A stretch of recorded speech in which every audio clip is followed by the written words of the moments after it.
Jet tempur KF-21 Boramae, hasil kerjasama Korea Selatan dengan Indonesia, dikabarkan punya senjata canggih yang dianggap mampu mengubah jalannya pertempuran.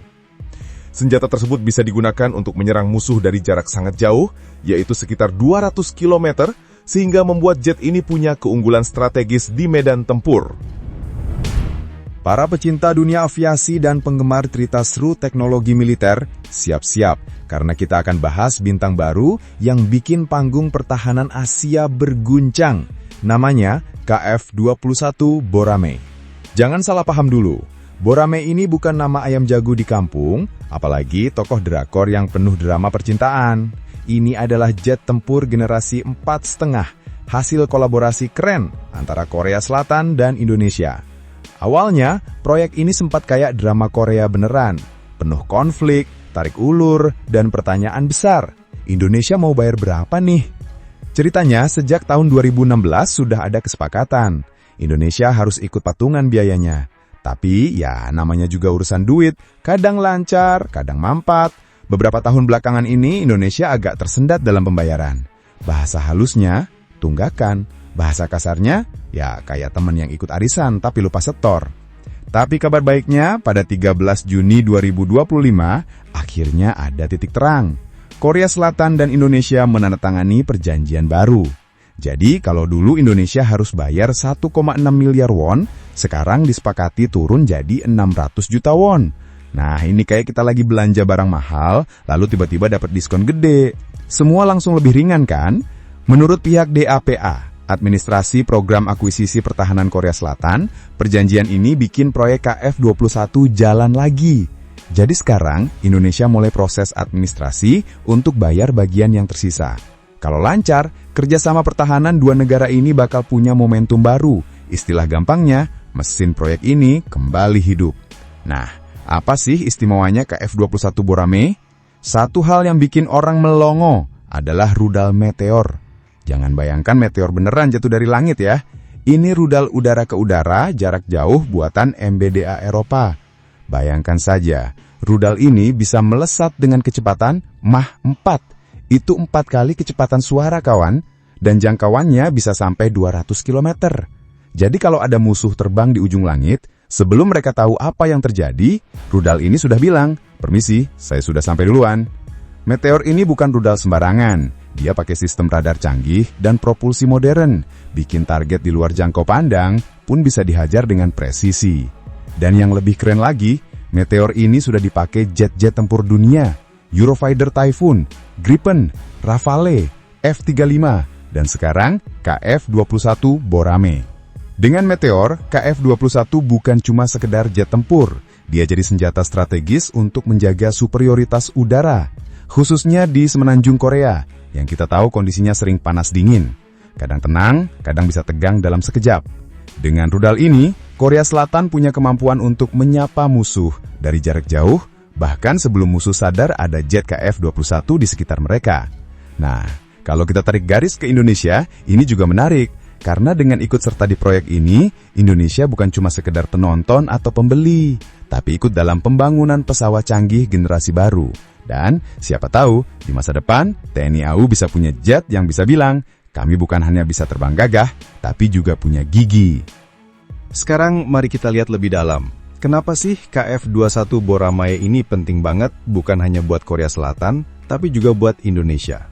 Bayangkan, Indonesia bisa ikut dalam proyek besar ini, artinya kita bukan cuma dapat produk jadi lalu dipakai begitu aja, tapi juga bisa ngintip dapur teknologi pembuatan jet tempur modern.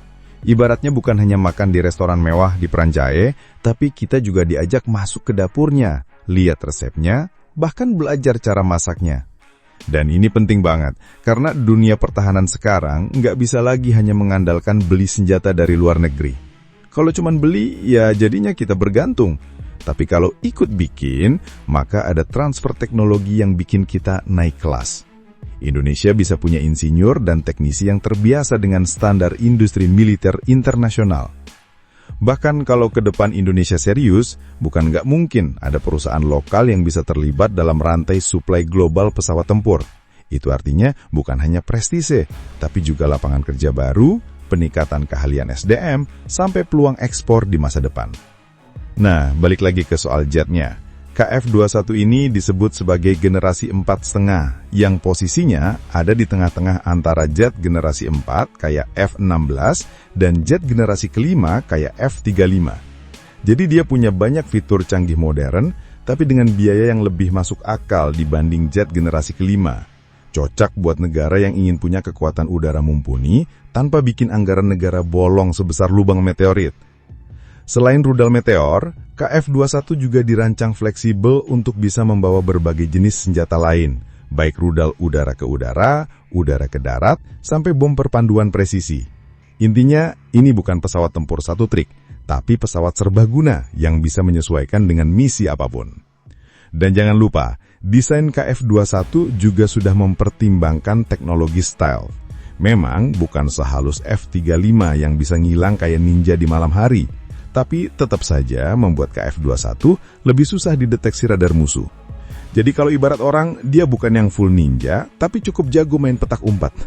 Bagi Korea Selatan, jet ini penting untuk mengurangi ketergantungan dari Amerika Serikat dalam jangka panjang.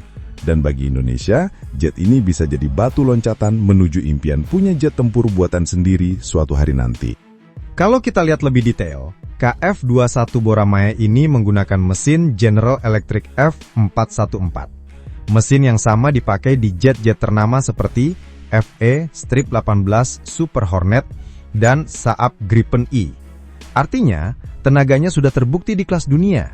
Dengan dua mesin ini, KF-21 bisa terbang dengan kecepatan hampir Mach 1,8 dan punya radius tempur lebih dari 1000 km. Bayangkan, jaraknya bisa seperti Jakarta ke Makassar tanpa harus isi bensin dulu di jalan.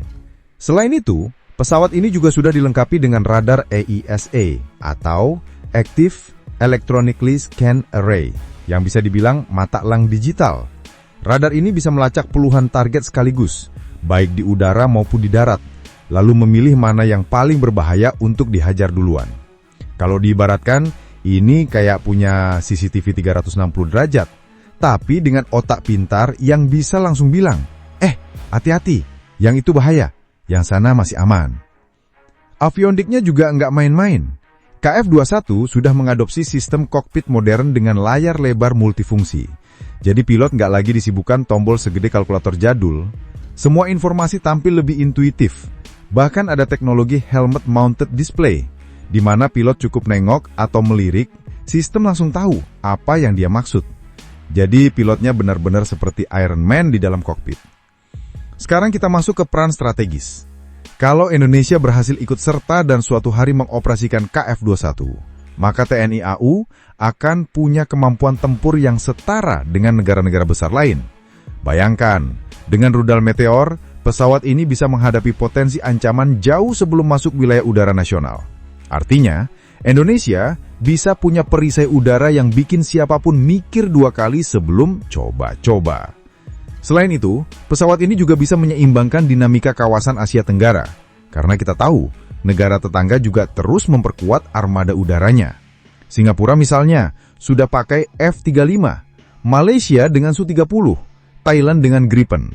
Nah, kalau Indonesia punya KF-21, otomatis posisi tawar kita di meja diplomasi ikut naik. Dan jangan lupakan sisi kebanggaan nasional. Bayangkan, kalau di masa depan ada parade udara 17 Agustus, lalu TNI AU menerbangkan jet KF-21 buatan bersama, dengan bendera merah putih melambai gagah di angkasa. Itu bukan hanya tontonan, tapi juga simbol bahwa Indonesia bisa berdiri sejejar dengan negara-negara maju di bidang pertahanan. Thanks banget buat yang udah nonton sampai habis. Kalau suka, ya di-like aja. Kalau merasa cocok, langsung subscribe. Dan kalau jempol udah gatal pengen ngetik, antem aja tuh kolom komentar. Mau debat? Boleh. Mau bercanda? Gas. Yang penting sopan.